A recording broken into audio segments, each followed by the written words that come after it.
Bendito el Señor. ¿Cómo están?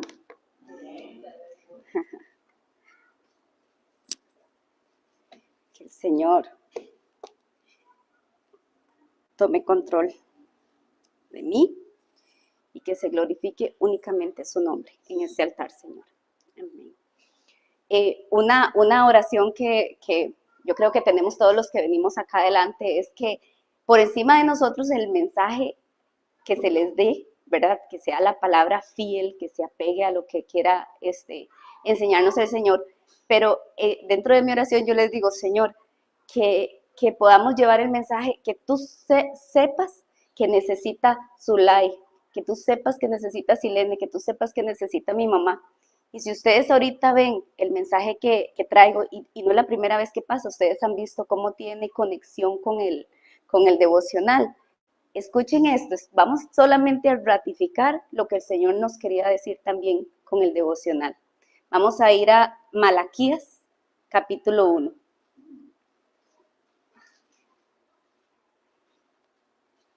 Malaquías está a la par de Mateo.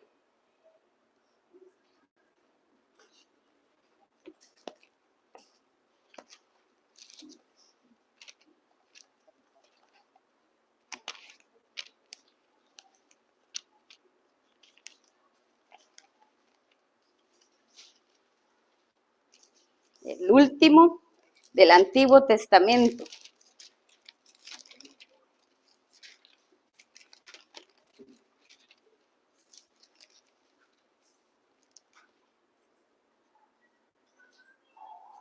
Ok, ¿ya lo tienen? ¿Sí lo tienen? Ok. Voy a leer capítulo 1, vamos a leer todo el capítulo 1 y vamos a estar en el capítulo 1. Esta es Reina Valera, lo voy a leer en Reina Valera. Dice, amor de Jehová por Jacob. Profecía de la palabra de Jehová contra Israel por medio de Malaquías. Yo os he amado, dice Jehová, y dijisteis, ¿en qué nos amaste? ¿No era Esaú hermano de Jacob, dice Jehová, y amé a Jacob, y a Esaú aborrecí, y convertí sus montes en desolación, y abandoné su heredad para los chacales del desierto? Cuando Edom dijere, nos hemos empobrecido, pero volveremos a edificar lo arruinado, así ha dicho Jehová de los ejércitos, ellos edificarán, y yo destruiré, y les llamarán territorio de impiedad y pueblo contra el cual Jehová está indignado para siempre. Y vuestros ojos lo verán y diréis, sea Jehová engrandecido más allá de los límites de Israel. Jehová reprende a los sacerdotes. El hijo honra al padre y el siervo a su señor. Si pues yo soy padre, ¿dónde está mi honra? Y si soy señor, ¿dónde está mi temor? Dice Jehová de los ejércitos a vosotros, oh sacerdotes, que menospreciáis mi nombre y decís, ¿en qué hemos menospreciado tu nombre? En que ofrecéis sobre mi altar pan inmundo, y dijisteis, ¿en qué te hemos deshonrado? En que pensáis que la mesa de Jehová es despreciable. Y cuando ofrecéis el animal ciego para el sacrificio, ¿no es malo? Asimismo, cuando ofrecéis el cojo o el enfermo, ¿no es malo? Preséntalo, pues, a tu príncipe. ¿Acaso se agradará de ti o le serás acepto? Dice Jehová de los ejércitos. Ahora pues, orad por el favor de Dios para que tenga piedad de nosotros. Pero, ¿cómo podéis agradarle si hacéis estas cosas? Dice Jehová de los ejércitos. ¿Quién también hay de vosotros que cierre las puertas o alumbre mi altar de balde? Yo no tengo complacencia en vosotros, dice Jehová de los ejércitos, ni de vuestra mano aceptaré ofrenda, porque desde donde el sol nace hasta donde se pone, es grande mi nombre entre las naciones, y en todo lugar se ofrece a mi nombre incienso y ofrenda limpia, porque grande es mi nombre entre las naciones, dice Jehová de los ejércitos, y vosotros lo habéis profanado cuando decís, inmunda es la mesa de Jehová, cuando decís que su alimento es despreciable. Habéis además dicho, oh, qué fastidio es esto, y me despreciáis, dice Jehová de los ejércitos, y trajisteis lo hurtado, o cojo, o enfermo, y presentasteis ofrenda. ¿Aceptaré yo eso de vuestra mano, dice Jehová? Maldito el que engaña, el que teniendo machos en su rebaño promete y sacrifica a Jehová lo dañado, porque yo soy gran rey, dice Jehová de los ejércitos, y mi nombre es temible entre las naciones. Vamos a, la necesitas, que cambie de, ahí la tienes, es que cambié de versión. Voy a mencionar, iglesia, algunas generalidades de este libro para poder entrar a estudiar los capítulos.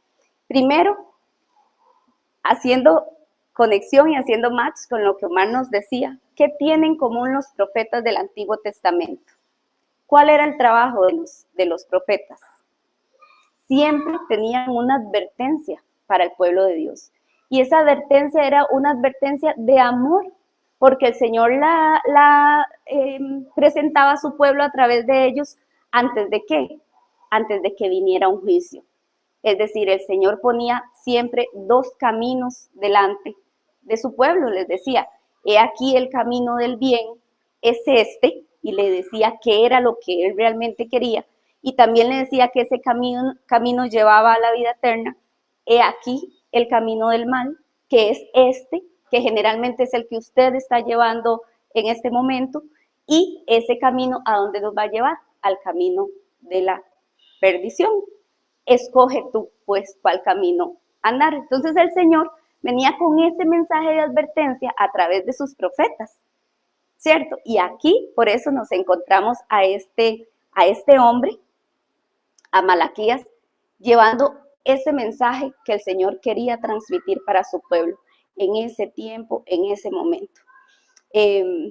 Siempre la advertencia del Señor caía en qué era lo que estaba haciendo su pueblo para que necesitara que un hombre de Dios, o sea, que para que un hombre fuera usado por Dios, para que eso no se diera. Pecado, por supuesto, pecado de adoración falsa, de idolatría. ¿Porque qué? ¿Quién es Dios? ¿Cómo se revela Dios? Aquí termina el capítulo diciendo, porque yo soy gran rey. Y no sé en su Biblia, pero aquí está en mayúscula. Y yo lo vi en la otra versión, y también él es gran rey. Y muchas veces nos vamos a encontrar también con dice Jehová de los ejércitos, que ahorita vemos qué quiere referirse, qué es lo que revela el Señor a través de su nombre. ¿Ok? Entonces, ¿cuál era el contexto de Malaquías? ¿Cuál era el contexto de Malaquías? Bueno, vemos a este hombre con esta ardua tarea. Sabemos que muchas veces era por encima de lo que ese hombre quería decir. Muchos no, imagínense lo que les podía suceder cuando llevaban ese mensaje. Recordemos a Jonás, por ejemplo, ¿verdad?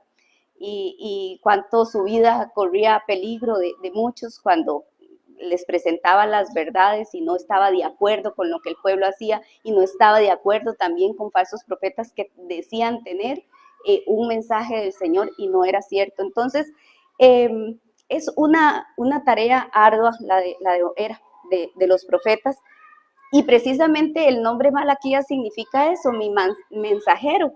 Entonces era un propósito del Señor por encima de quien era Malaquías, que le dio ese propósito, ¿verdad? Ese mensaje para su pueblo. En sus hombros una carga, dice el original, que este primer versículo que dice profecía de la palabra de Jehová, que esta palabra profecía en su original trae como la idea de algo urgente, de algo pesado. O sea, era una carga sobre los hombros de Malaquías para ponerla sobre los hombros ¿de quién? Del pueblo. El pueblo necesitaba recibir esa carga. Cuando usted no sabe que está en pecado, es una carga para usted eso. Pero cuando cuando la palabra del Señor nos confronta y nos damos cuenta que lo que estamos haciendo está mal, ¿qué sucede? Es una carga para nosotros pecar. No es lo mismo. Entonces había un sentimiento de urgencia y de responsabilidad impuesta por Dios a Malaquías para que lo llevara. Contexto: esto ocurrió 430, 450 años antes de Cristo. Pero dice la historia que ellos tenían más o menos 100 años de haber salido del último cautiverio que ellos tuvieron en Babilonia, que el pueblo del Señor tuvieron en Babilonia. Entonces ellos llegaron a su tierra y ya habían restaurado su templo y ya podían ofrecer holocaustos y podían hacer sus sacrificios y podían tener comunión con Dios, porque recuerden que este era el sistema que ellos tenían en ese momento. O sea, habían pasado 100 años aproximadamente cuando, ¿verdad? Regresan de su último exilio y ya estaba, digamos que todo marchando según lo que el Señor les había solicitado a este pueblo. Reconstruyeron el templo bajo el liderazgo de Zorobabel. Pero sin embargo, iglesia, ¿qué es lo que sucedió aquí? Con el caminar de los años, los judíos se volvieron apáticos con la fe. Hasta los sacerdotes empezaron se volvieron corruptos y se volvieron descuidados con el desempeño que ellos tenían para con Dios en sus funciones. Ya para este momento, cuando el Señor le habla a Malaquías, ¿verdad?, para que lleve este mensaje a su pueblo, ya ellos estaban hundidos en ese pecado, en esas iniquidades. Y dice su palabra que eran iniquidades mayores. Vea el peso que pone el Señor. Y ahorita lo vamos a ir desgranando. Eran mayores a las que lo llevaron a este pueblo anteriormente a los exilios de Asiria y de Babilonia. Recuerde, el Señor les advertía, ¿qué pasaba? Desobedecían y ellos iban a otro exilio. Ellos iban a ser gobernados por otros reyes, no era su Dios, no podían tener ejercer sus costumbres, no podían hacer lo que le mandaban y estaban subyugados, estaban esclavos de esos hombres. Pero vuelven a su normalidad. Entonces, qué felicidad. No sé, no me imagino el contexto de ellos, pero imagínense nosotros que estamos acostumbrados a congregarnos un domingo, que venga alguna ley, algún gobierno que nos diga a nosotros que no pueden hacerlo, que no podemos. ¿Cómo nos sentiríamos? Y entonces llega un momento donde nos dicen, sí pueden hacerlo. Bueno, eso ya sucedió con la pandemia, ¿verdad? Con la pandemia ya sucedió y vimos que muchos no querían ir, no querían regresar, ¿verdad? Que ya es otra realidad. Pero estos hombres sí vienen, ¿verdad? Los sacerdotes empiezan a presentar sus sacrificios como el Señor se lo había solicitado. Sin embargo, había algo más. Ellos lo hacían, ellos llevaban las cosas. Dios no les reclamó a ellos en ningún momento que lo dejaran de hacer, sino por qué los motivaba para hacerlo. Eso es lo que el Señor les dice. Aunque no lo dijeran y no lo expresaran, o sea, ellos no dijeron, el Señor no me ama, ¿verdad? O estoy cansado de esto, me siento que el Señor no me escucha. Sus actos, su forma de llevar el diario vivir, los delataba. Nos delata a nosotros. Yo puedo decirle a ustedes que yo soy cristiana. Un pastor en una enseñanza esta semana decía, la diferencia entre dos cristianos, creo que lo compartí con la iglesia, la diferencia entre cristianos. Entonces decían, caminan juntos, los dos se congregan, los dos oran, los dos leen la Biblia, los dos, ¿verdad? No es que no lo hagan, porque es lo mínimo, pero la diferencia estaba en lo que vivía uno, en su diario, y en lo que vivía el otro. Esta profecía cierra el Antiguo Testamento. Después de aquí, dicen los estudiosos que hubo aproximadamente 400 años de silencio. Silencio por parte de Dios. O sea, el Señor se revela a su pueblo a través de Malaquías y hay un silencio de 400 años y solo las palabras de Malaquías resonando de condenación en los oídos, ¿verdad?, de este pueblo, quedó en ese momento, y con la profecía de que vendría otro profeta a anunciar arrepentidos, que el reino de Dios se acerca. ¿Quién fue ese otro profeta? ¿No lo recuerdan? Juan el Bautista. Tenemos bendición, digamos, de que nosotros podemos ver que el Antiguo Testamento se cierra con Malaquías y el Nuevo está a la parcita y abre con Mateo. Y en Mateo encontramos la historia de Juan el Bautista, ¿verdad? Entonces podemos verlo así, pero de aquí a aquí, dice la historia que hubo 400 años que el Señor no quiso o en su soberanía no habló con el pueblo. Ahora bien, refrescando este contexto, ¿verdad? Vamos a retomar lo siguiente.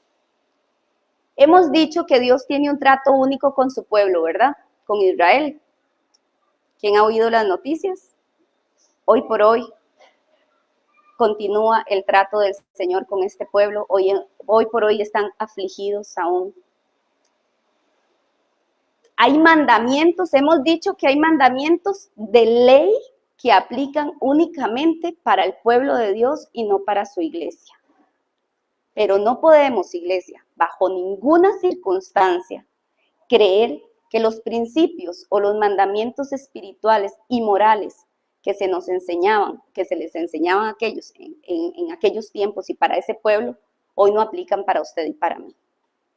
Porque de lo contrario no tendría sentido que nosotros tuviéramos esta Biblia, esta parte de la Biblia. Y el Señor cerró el canon y dicen que toda la palabra es útil para enseñar. Entonces, esos principios espirituales, hoy la iglesia los necesita. No hay nada, iglesia, nuevo bajo el sol. Los mismos pecados de aquellos tiempos, los mismos que denuncia Malaquías, son los mismos que hay dentro del pueblo de Dios, dentro de la iglesia de Dios. No hay nada nuevo. Entonces, ¿cómo? Si a través del ejemplo de este pueblo el Señor quiere enseñarnos algo, nosotros lo vamos a desechar. No podemos, ¿verdad? Jamás. Entonces, bajo esa primicia, tenemos que entender que lo que le está hablando el Señor aquí a aquel pueblo es algo que nosotros hoy como iglesia necesitamos y requerimos. Y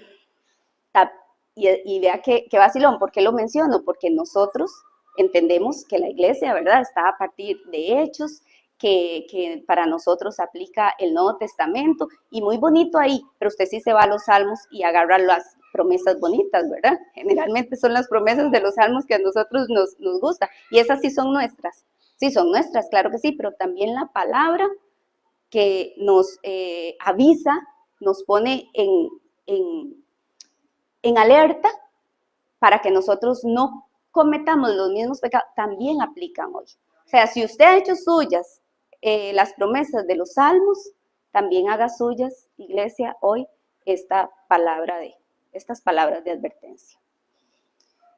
Israel había puesto entonces su mirada en situaciones duras que ellos pasaron. Tenían por tardanza todas las promesas que el Señor les había dado.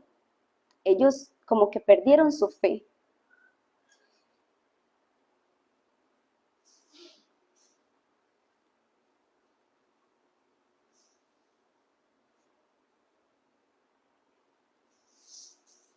Muchas cosas que ellos vivieron en ese momento los hicieron dudar del amor de Dios.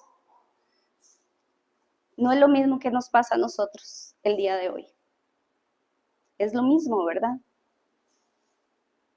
Es lo mismo que a veces pensamos que no nos lleva o no nos conduce a una muerte espiritual, porque eso era lo que le había pasado a estas personas. Ellos habían caído en una apatía espiritual, en un descuido, en una muerte lenta de la esperanza que nos debe sostener. Si usted y yo, hoy creemos que Jesús no viene por nosotros y que Él gobierna y que todo está bajo la soberanía del Señor, ¿qué nos mantiene acá? Todo perdería sentido, ¿cierto? Nada tendría sentido. Grandes verdades. Así como Dios escogió a Israel sin tener ningún mérito, iglesia, ningún mérito, así nos escogió a nosotros, a su iglesia. Vea las similitudes que tenemos con su pueblo. A través de un precio que usted y yo no podemos calcular y que nunca vamos a poder comprender Supongo que hasta que tengamos un cuerpo glorificado.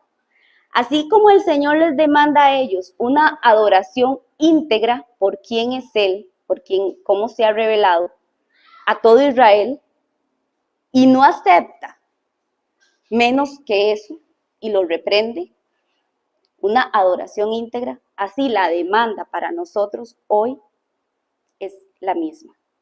No acepta una adoración que no sea íntegra. Y véame si no es lo mismo que Omar nos estaba diciendo con el mensaje. Es exactamente lo mismo. Así la demanda nosotros hoy recordemos y no perdamos de vista, iglesia, el precio tan grande que significa ser su hijo. No podemos. Si nosotros nos perdemos de eso, ¿en qué nos enfocamos? En nosotros mismos. Y creemos que somos merecedores. Desde esa perspectiva, vamos a extraer las enseñanzas espirituales de Malaquías y lo vamos a hacer en dos grandes secciones. La primera la vamos a llamar insensibilidad a la gracia, porque eso es lo que pasó acá.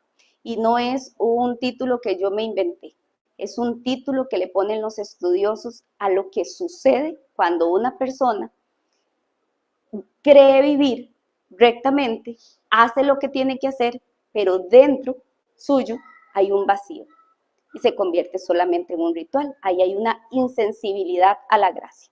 Y la segunda parte es una adoración no sincera, que es lo mismo a una adoración hipócrita. Creo que más bonito suena no sincera. Insensibilidad a la gracia. Lo primero, iglesia, hoy Lita no tiene aire o agüita. Porfa, sí, que yo estoy con la menopausia y el calor.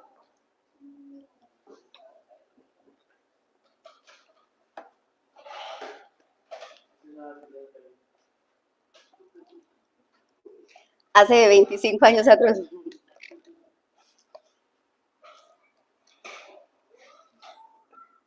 Gracias, Elita. Lo primero, iglesia, que hace el Señor, vea qué hermoso es Él. Les recuerda que Él los ha amado. Él les dice, yo os he amado.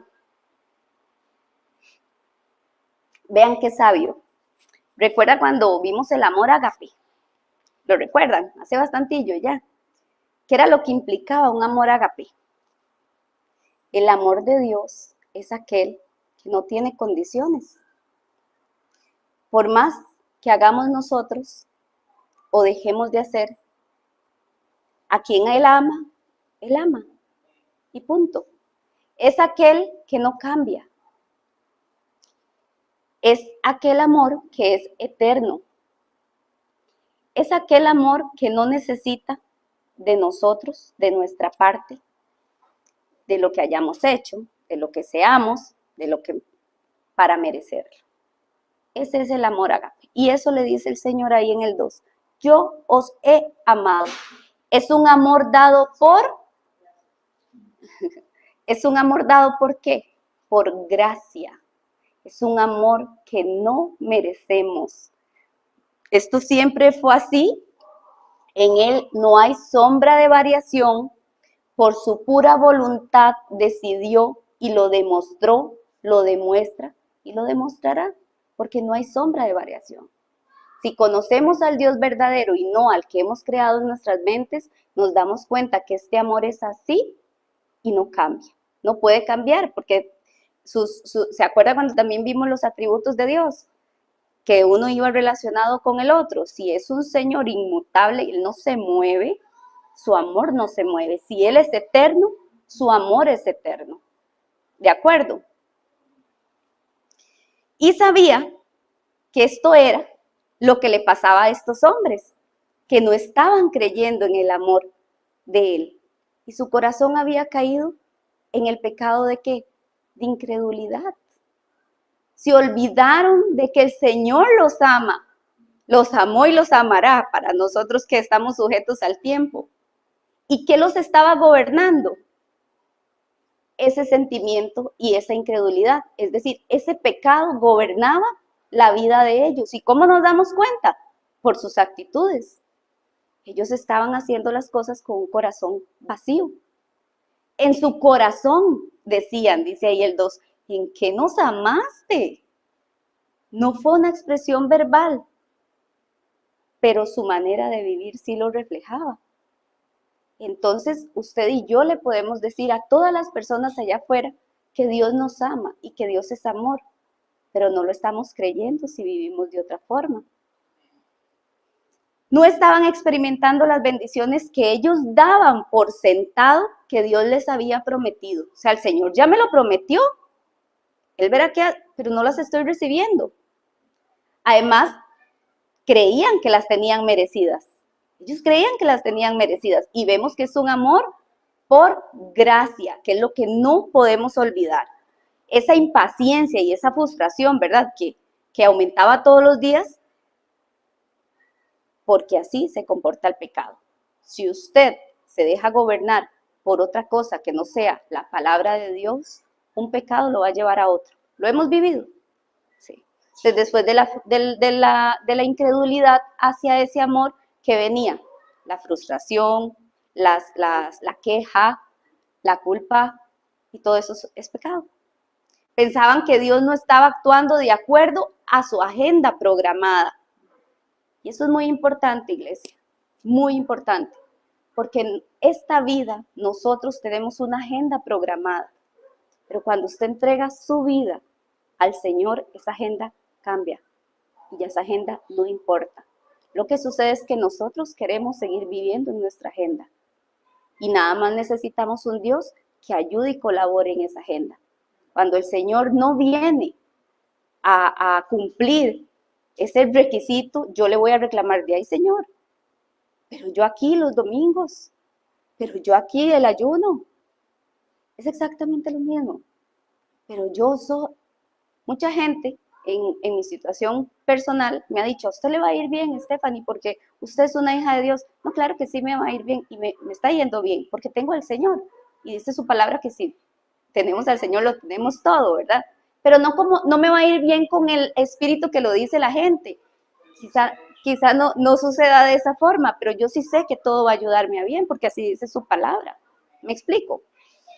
Empezaron a dudar de la palabra de Dios, de la capacidad para cumplir sus promesas, de la capacidad de Dios. Ustedes saben lo que es dudar de la capacidad de Dios.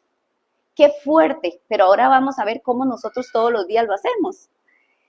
Y desarrollaron entonces ideas grandemente equivocadas y empiezan a ¿qué? Empezamos a ¿qué? A deformar a Dios. A deformar, porque ese no es Dios. Dios cumple sus promesas. Y de la naturaleza de la verdadera adoración. Dios merece una adoración verdadera, en espíritu y en verdad, ¿verdad? Y cuando esa adoración no es de esa forma, no tiene sentido, es basura. Dios era alguien que le debía cosas. ¿Cuántos han creído que Dios les debe cosas? Nos debe respuestas a oraciones hechas por años. Nos debe familias convertidas para el Señor. Nos debe platica para comprarnos una mejor casita. Nos debe un trabajo, ¿verdad? El pueblo se había limitado a fijarse en su condición de debilidad y en todo lo que habían perdido desde el cautiverio. Y Dios, a través del mensaje de Malaquías, les prueba su amor desde aquella elección. Decidió amar a Jacob y decidió aborrecer a Esaú. Dios les recuerda, iglesia, el gran privilegio como pueblo escogido. Eso es lo que está haciendo Dios en estas poquitas palabras. Les recuerda que ellos fueron un pueblo amado, escogido, que no tenía ningún mérito, que no era diferente, que no era grande, que no era solamente por pura elección. Como es mi amor por ustedes y es un amor divino, es un amor de elección inmerecido y persistente. O sea, el Señor no los escogió hoy y los desechó mañana, ¿no?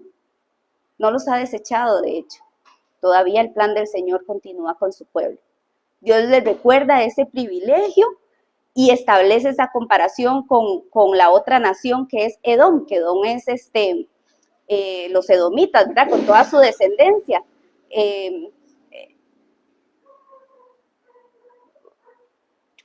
desde el capítulo, desde el Génesis, vea 25-23, si gusta lo buscan, o no, es chiquitito, yo se lo leo, 25-23 dice, y le respondió Jehová, 2 naciones hay y en tu seno, y 2 pueblos serán divididos desde tus entrañas. Un pueblo será más fuerte que el otro pueblo, y el mayor servirá al menor. Esto les está recordando al corazón de aquellos hombres del tiempo de Malaquías. Esto lo ratifica Pablo en el Nuevo Testamento muy clarito en Romanos 9, 6, 13. Se los voy a leer, dice, no que la palabra de Dios haya fallado, porque no todos los que descienden de Israel son israelitas, ni por ser descendientes de Abraham son todos hijos, sino en Isaac te será llamada descendencia, esto es, a los que son hijos según la carne, son los hijos de Dios, sino que los que son hijos, según la promesa, son contados como descendientes, porque la palabra de la promesa es esta, por este tiempo vendré y Sara tendrá un hijo, y no solo esto, sino también cuando Rebeca concibió de uno, de Isaac, nuestro padre, pues no habían aún nacido, ni habían hecho aún ni bien ni mal, para que el propósito de Dios, conforme a la elección, permaneciese, no por las obras, sino por el que llama. Se le dijo al mayor, servirá al menor, como está escrito, a Jacob amé y a Esaú aborrecí. Tanto es así, iglesia, que tan claro, ¿verdad? Que hasta el versículo número 5, si usted lee ahí lo que tiene en su Biblia, Dios le muestra todo lo que había sucedido con los descendientes de Edom.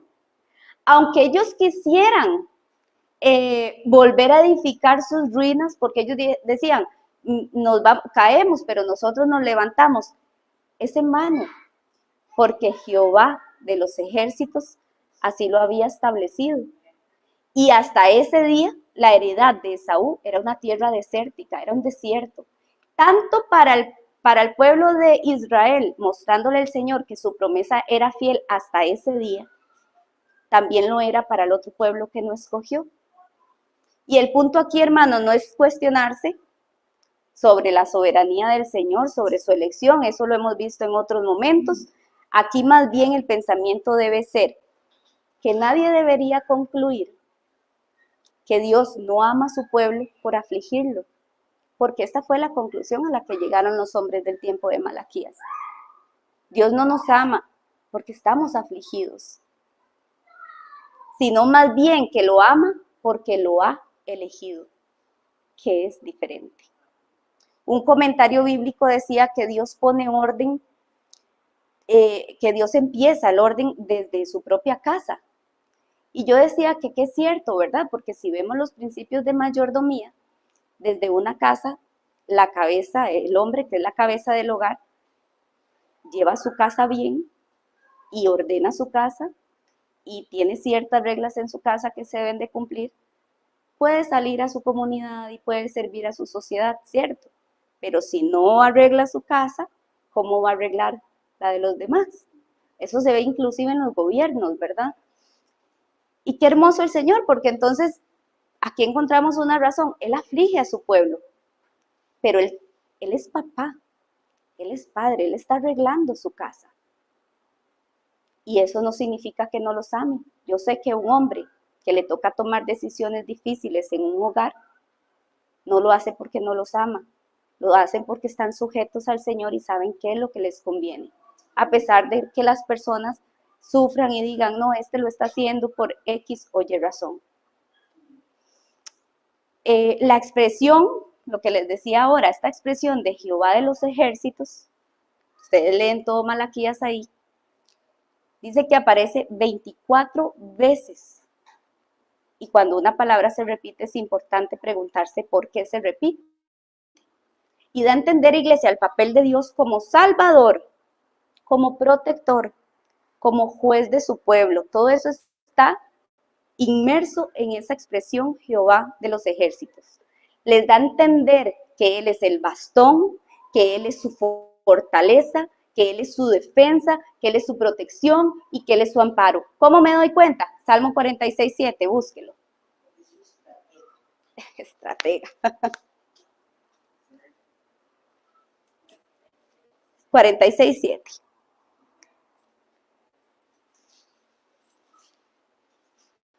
Dice el Señor de los ejércitos, es con nosotros, nuestro refugio es el Dios de Jacob. Ahí mismo el 11 dice, el Señor de los ejércitos está con nosotros, nuestro baluarte es Dios. Entonces, si concluimos las acciones de este pueblo en ese momento y el amor firme dado y mostrado por gracia a este pueblo, ¿qué quiere decir, iglesia? ¿De quién puede ser la culpa de que todas esas cosas sucedieran? ¿Que Dios los abandonó? ¿Que Dios no los ama? No. Dios les deja clara la poca bendición que tenían, porque había bendición. Ellos comían, ellos estaban libres, ya no estaban en cautiverio, pero era debido a su falta de vida espiritual que no se había podido cumplir o llevar a cabo las promesas que habían para ese pueblo. Era su falta de obediencia. No era que Dios era injusto, ni que Dios era malo. El Señor denuncia esa religión indigna y arrogante que Él no merece. Y el Señor la denuncia, iglesia, aquí la denuncia a través de todos sus profetas, y la anuncia nuestro Señor Jesús cuando les hablaba directo a los fariseos y le decía, hipócritas. Y yo estoy segura que hoy nos denuncia a nosotros, a muchas iglesias. El Señor denuncia esa religión indigna, esa afirmación del amor incondicional del Señor no sirve. Vea qué importante esto. El Señor llega y lo denuncia, pero sirvió para quitarle la culpa. Para decirle, yo me estoy dando cuenta, pero es que pobrecito mi pueblo, ha pasado por aflicción y ha hecho esto. No, tranquilo, no. El Señor lo denuncia, pero no los absuelve de culpa. Ellos habían caído en ese pecado, un corazón insensible a la gracia de Dios. Habían caído en ese pecado. Ahora, teniendo el panorama de ellos, lo traemos a nosotros. El escenario solo cambia del pueblo de Israel a la iglesia de Dios. Y vamos a ver qué pasa con usted y conmigo. Ese pueblo, iglesia, había sido desolado. Ellos habían pasado por varios cautiverios. Imagínense lo que podía significar estar esclavo, ¿verdad? Del último cautiverio, solamente habían regresado 50,000 personas a restablecer el templo. O sea, ¿cuántas personas no fallecieron y no quedaron en el camino? Desde Abraham, que tenían ellos la promesa de Abraham, hasta ese momento habían pasado aproximadamente 2 milenios. 2 milenios, iglesia, de historia, donde las promesas gloriosas de Dios, en un sentido definitivo, no se habían cumplido. O sea, aquellas promesas que se habían dado a través de Abraham, de Jacob, de Isaac, de David, no se habían cumplido en una forma definitiva. Entonces yo creería, no para justificación, ¿verdad? Creería que vean la parte difícil que como pueblo tuvieron que vivir. ¿Cuántas veces tuvo que el Señor disciplinarlos? ¿Cuántas veces a través de su desobediencia han vivido, y hasta este momento, ¿verdad? Ya vemos la historia hasta acá, pero ellos vivían subyugados. Entonces, veámoslo y trasladémoslo aquí y ahora al 2023. ¿Qué hemos pasado? Cautiverios. ¿Promesas del Señor no cumplidas? No. ¿Qué tenemos? Vamos a ver qué tenemos. ¿Qué se nos ha dado? Por esa misma gracia del Señor. Se nos ha dado esa gracia mostrada en carne, materializada, encarnada a través del Señor Jesucristo. La iglesia tiene eso hoy. Esa gracia, hermanos, se manifestó en nosotros para salvación, para justificación, para redención. Cierto que no necesitamos aquel sistema de sacrificios para ser aceptados delante del Señor. Eso es cierto. Vean lo que tenemos nosotros, la historia. La historia hasta el día de hoy.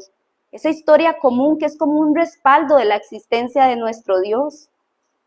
Que aquel que no crea no quiera creer, pero es una evidencia de que Dios estuvo en la tierra.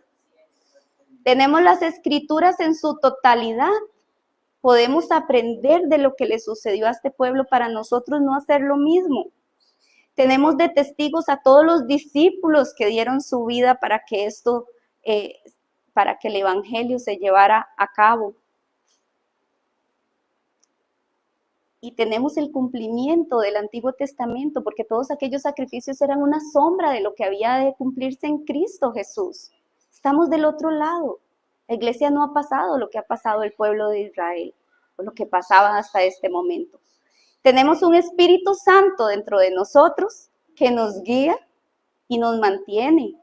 Y aunque nosotros queramos caer, si le pertenecemos al Señor, dijo la canción, nos sostendrá, dijo la palabra del Señor.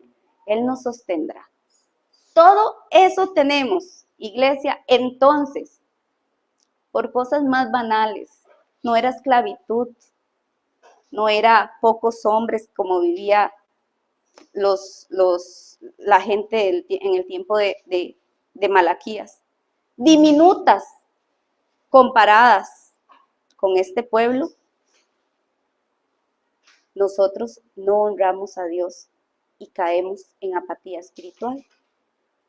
Llevamos ofrendas falsas a su congregación y hacemos cosas que no tienen sentido para el Señor. Ninguna, absoluta. No minimizo su dolor, no minimizo su vida, yo también tengo las mías, pero eso no se puede comparar. Y eso no puede hacerme a mí creer que Dios no me ha amado y que no me ha elegido, porque Cristo murió en la cruz y ese es mi gracia materializada para saber que eso es cierto. Hay rebeldía en nuestro corazón,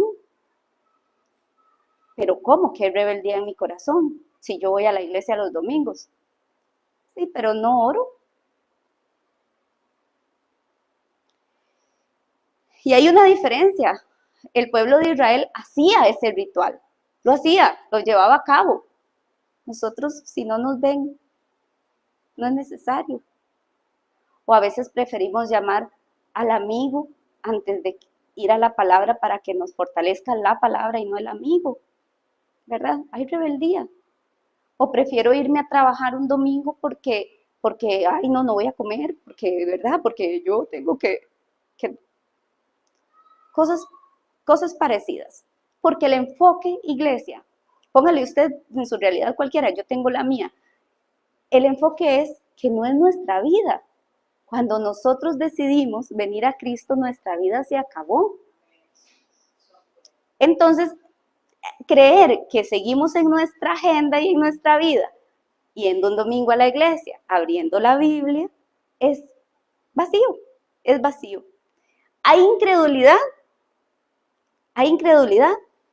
cuando algo que hemos querido, cuando hemos orado por algo, inclusive muy difícil, por ejemplo, la conversión de un hijo, que duele tanto ver un hijo perdido, ¿verdad? Y tenemos hermanas en esas situaciones en esta congregación, que vemos que no es fácil ver un hijo en drogas, un hijo robando, o sea, no es fácil. Pero entonces, como le pedimos tanto a Dios que no sucediera eso y sucedió frente a nuestros ojos, entonces no creemos, porque yo le he pedido tanto a Dios que no, Dios no está conmigo. Un matrimonio deshecho de un familiar, no el mío, de una familiar. Ella decía, ¿qué hice con haber sido cristiana 20 años? Mi matrimonio siempre se deshizo.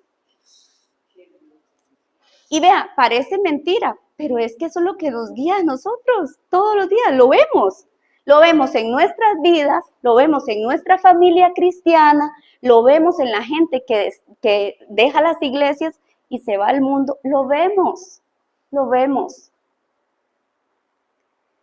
Y decimos, ¿cómo nos has amado? Eso le decimos al Señor, ¿cómo nos has amado? Tú no me amas. Y el Señor nos dice, yo te he amado con amor eterno y te lo he demostrado siempre y lo pudiste confirmar desde la cruz del Calvario. Aquellos por elección, nosotros nos demostró desde la cruz del Calvario. Nuestro amor no es ágape, nuestro amor es condicionado. Si nosotros no obedecemos a su palabra, donde puntualmente se nos dice, iglesia, que debemos de cuidar nuestra salvación, porque la palabra dice que nosotros debemos de cuidar nuestra salvación. Ese regalo tan grande, de valor tan incalculable, que requiere cuidado constante de nosotros. Entonces, iglesia, ese amor se va a volver mercantilista. Y ya les voy a explicar, pero a ustedes les suena la palabra, ¿verdad? Mercantilista. Es un amor utilitario, porque no es un amor ágape, que no tiene condiciones. Entonces, amamos a Dios depende de lo que nos dé. Eso, mercantilismo, es ese sistema económico donde intercambiamos un poquito por otra cosa. Entonces, yo intercambio un poquito de tiempo con Dios para que Dios conteste mi oración. Yo intercambio un domingo. Yo podía hoy estar en la playa, yo podía hoy estar en el estadio, yo podía hoy estar en el concierto, Señor, pero no lo hice. Vine a tu congregación. Soy merecedora, me tenés que dar algo por lo menos. Me debes algo. Es un amor utilitario lo que le damos. Y es un amor utilitario, ¿verdad? Que lo vemos a un plano, o sea, entre nosotros, entre prójimos, pero lo malo y lo terrible es que queremos condicionar al creador del cielo y de la tierra, al dueño del oro y de la plata y al salvador personal.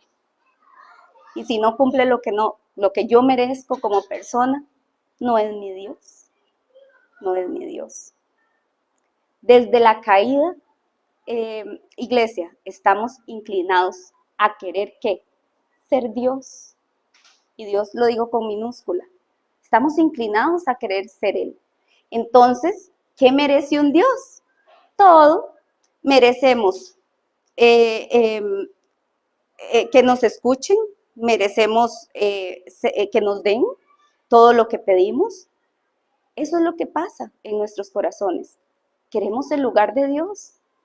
Y como no tenemos el lugar de Dios, ¿por qué yo le voy a dar el lugar a otro Dios?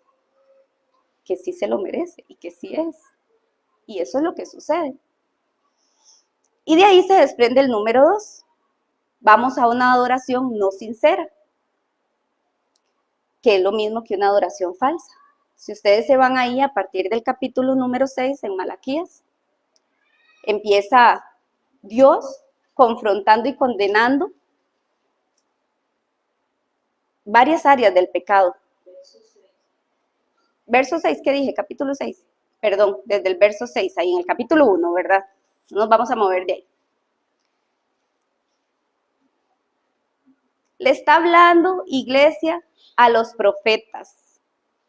No les está hablando a impíos. No le está hablando al no creyente. No le está hablando al que no es hijo. No está hablándole a aquel que vive en adulterio o que vive en fornicación o que vive en homosexualismo, porque nuestra falsa piedad nos ha hecho creer que si nosotros estamos fuera de esos pecados tan graves o tan fuertes, ¿verdad? Entonces nosotros no estamos libres de todo pecado y de todo mal, ¿cierto? Y ellos merecen el juicio de Dios, nosotros no, ellos, porque están en eso. No nos está hablando a nosotros, que nos hemos bautizado, que hemos abiertamente dicho que somos cristianos. Y empieza en ese orden, regresemos a ese capítulo 6, les habla a los sacerdotes, aquellos que eran representantes y que tenían una función o ejercían un trabajo sagrado, era un trabajo sagrado que nosotros no podemos comprender o lo comprendemos a través del lente de Cristo, ¿verdad? Lo que significaba, porque ahí está lo sagrado. Y usted ha sido, si usted en algún momento ha sido como yo, que me ha empoderado y me ha fortalecido, y vaya, búsquese Primera de Pedro 2:9, ¿qué dice? Porque yo sé que ese lo conocemos todos.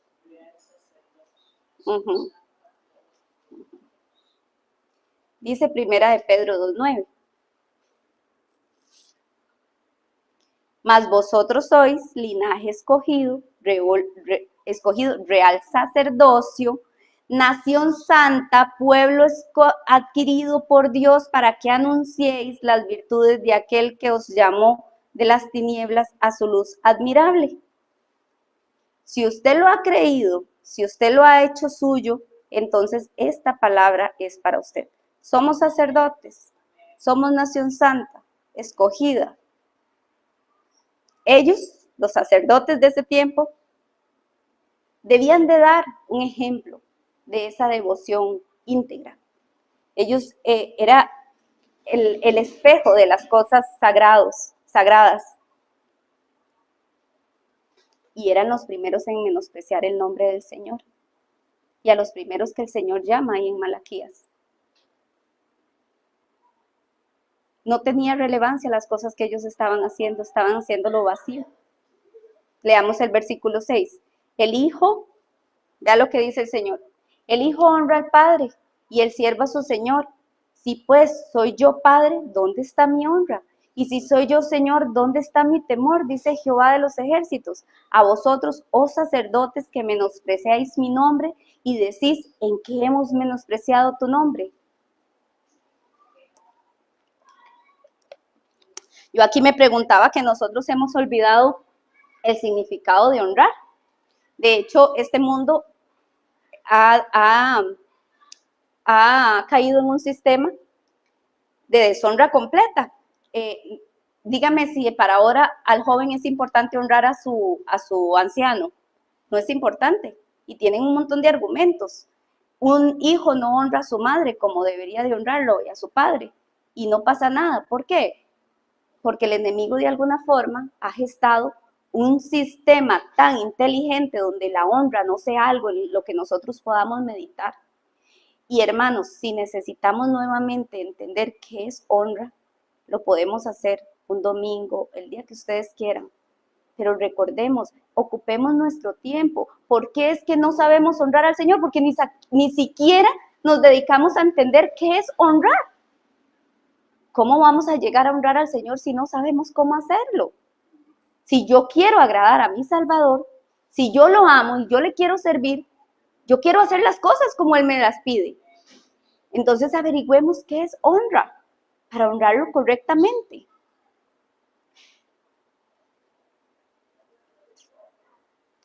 Si lo vemos de manera superficial, como las personas no honran, no le dan el valor a nada. Cuánto más, si lo vemos, digamos, entre nosotros los humanos, cuánto más la honra del Señor no aparece por ningún lado. No como a un Dios que cree ser merecedor de todo. Jamás, ese no puede ser Dios. No dice eso el mundo. Yo no creo en su Dios, porque yo no creo en un Dios egoísta que quiere que lo alaben y le honren. ¿Sí? ¿Lo han escuchado?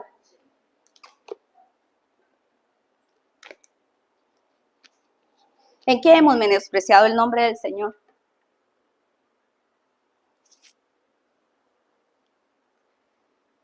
No continuamos realizando los sacrificios todos los días, no hacemos los rituales según se nos ha enseñado y se nos ha preparado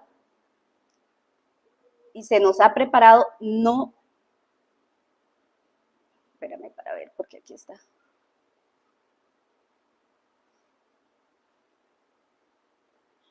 Así es que lo estaba leyendo mal. Dicen los sacerdotes, ¿en qué hemos menospreciado tu nombre? Porque nosotros continuamos haciendo todo lo que tú nos has pedido. Hacemos los rituales diarios, hacemos los sacrificios como tú nos los has pedido, hemos preparado todo sin decir nada, continuamos. Ese era el argumento que ellos tenían en su corazón. Y del lado de la iglesia podríamos pensar lo siguiente: ¿cómo no hemos honrado el nombre del Señor? No hemos echado demonios, dice el Nuevo Testamento, a tu nombre. No tenemos un servicio regularmente, no hemos ayunado regularmente, no leemos la Biblia regularmente, porque bueno, ¿verdad? Dejemos aparte a aquellos que no hacen ni siquiera eso, pero no lo hacemos nosotros. Entonces, ¿en qué no te hemos honrado, Señor? Ofrecen, dice el Señor, pan inmundo sobre mi altar. Piensan ustedes que la mesa de Jehová es despreciable.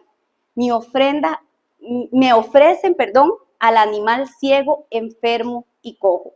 Todas esas cosas, iglesia, eran ceremonialmente inmundas. Ellos lo sabían perfectamente.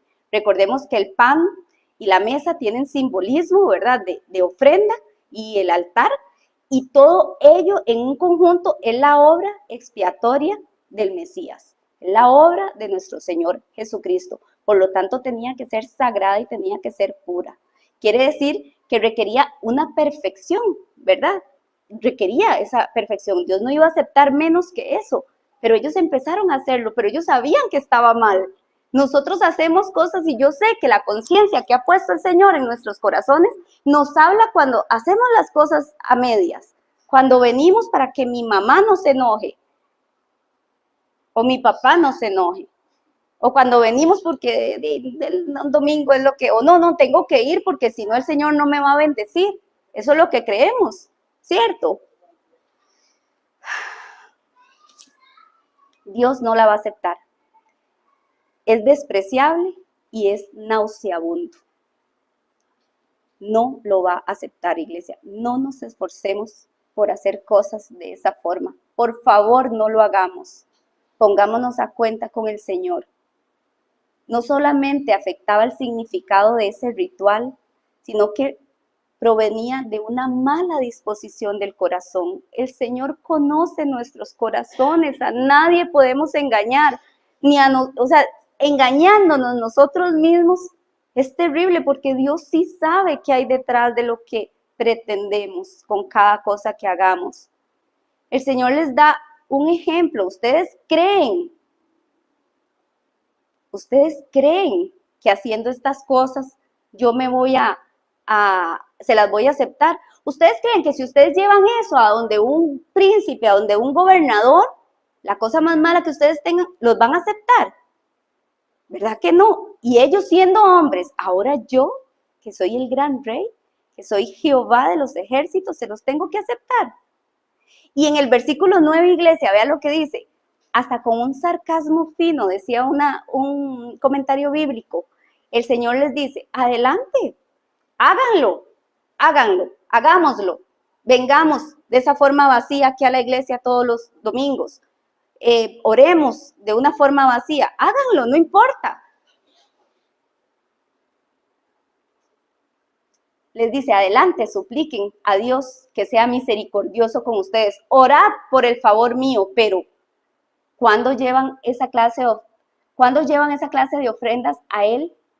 Porque debería tratarlos bien, pregunta el Señor de los ejércitos celestiales: si hacéis estas cosas, ¿cómo me van a agradar? ¿Cómo voy a tener piedad de ustedes?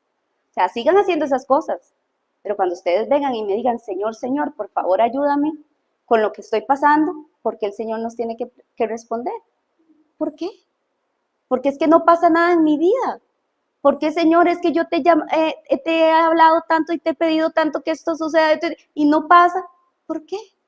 ¿Acaso yo tengo que escucharle si las ofrendas que usted me ha dado son basura? Y está siendo injusto el Señor por eso.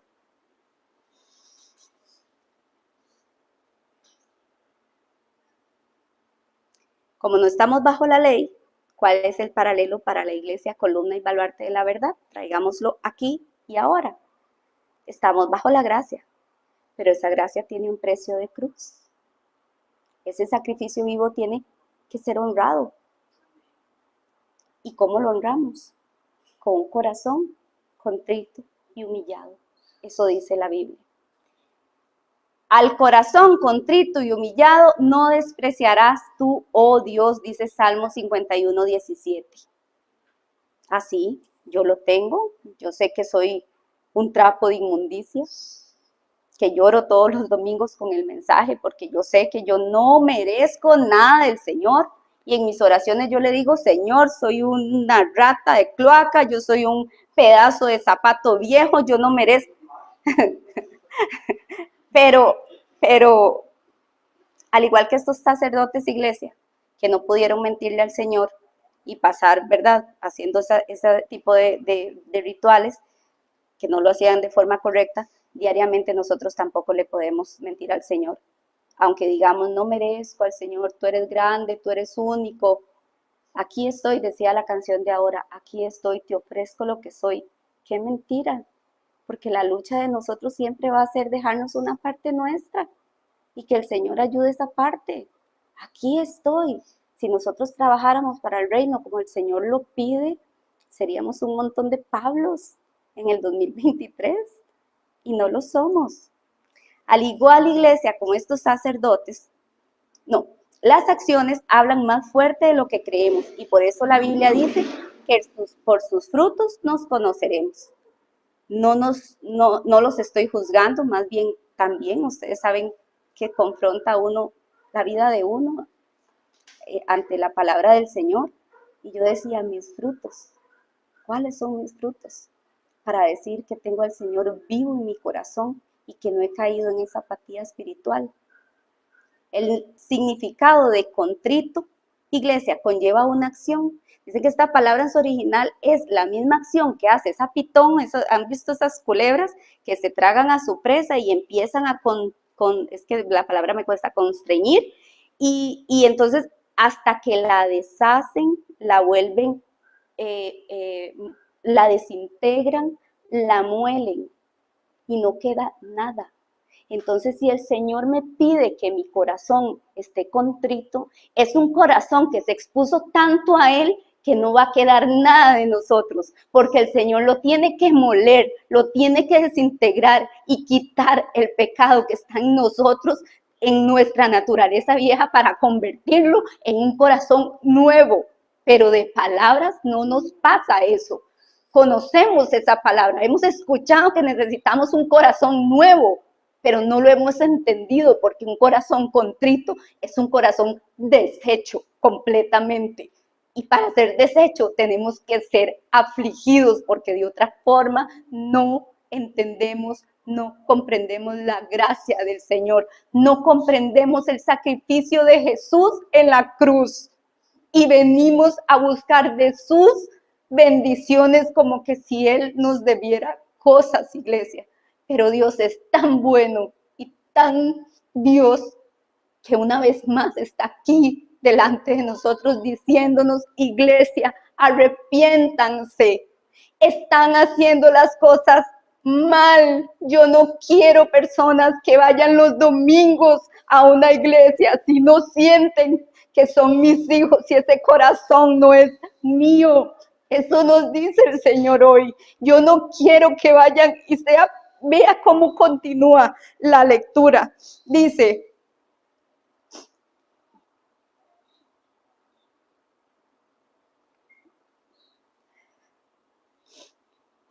antes de seguir con la lectura, le voy a decir las preguntas que yo traía para que nos las llevemos, para que meditemos, para que nos expongamos a lo que el Señor quiere decirnos. ¿Vivimos para el servicio de Dios o solo es un acto para ganarme su favor? ¿Hablo mal de la iglesia? ¿Me congrego porque me obligan? Es una carga orar, es una carga leer, es una carga meditar en la palabra del Señor. Lo busco cada vez que lo necesito y no por su obra. He meditado alguna vez lo que significa honrar al Señor. Me ha interesado ser ese órgano funcional que según su diseño me asignó para que sirviera en alguna parte de su cuerpo, porque todos, si somos su cuerpo, tenemos una función. ¿Estamos llevando a cabo esa función en el cuerpo de Cristo? Soy ese testimonio para los que me rodean de ese camino, que mi corazón ha cambiado. ¿Algún familiar se ha acercado a usted y le ha dicho, He visto ese cambio en su vida. Sé quién era usted antes y he visto que ahora es diferente. ¿Por qué? Examinemos nuestro corazón y volvámonos a ese arrepentimiento.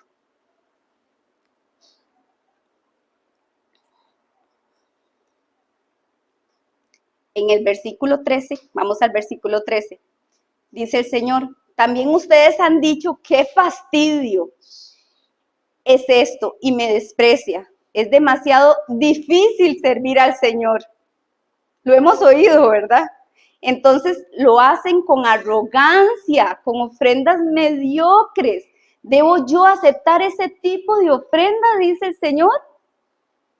Por ejemplo, la cena del Señor, que es un pequeño recordatorio, iglesia, de lo que hizo nuestro Señor y que Él dice que nunca más hasta el día que esté con nosotros. Imagínense al Rey de Reyes, al Señor, restringiendo y deseando esa cena, ese día. Y lo tenemos por un ritual vacío.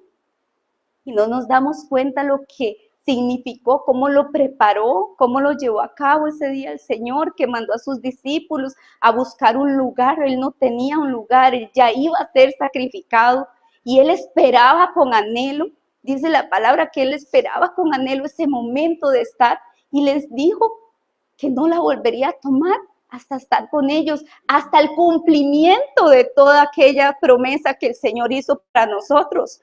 Y ese cumplimiento está bañado de la sangre del perfecto. Y nosotros lo tenemos como un ritual vacío. ¿Para qué? ¿Para qué vivir así? Qué feo vivir así. No tiene sentido, iglesia. Te estás perdiendo el mundo. Nos estamos perdiendo el mundo.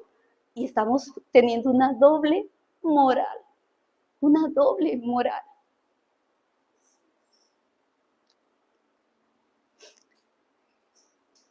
Termina el 14, iglesia, el Señor diciendo que es maldito el que engaña, que es maldito el tramposo que teniendo un carnero selecto y lo promete, después sacrifica uno defectuoso.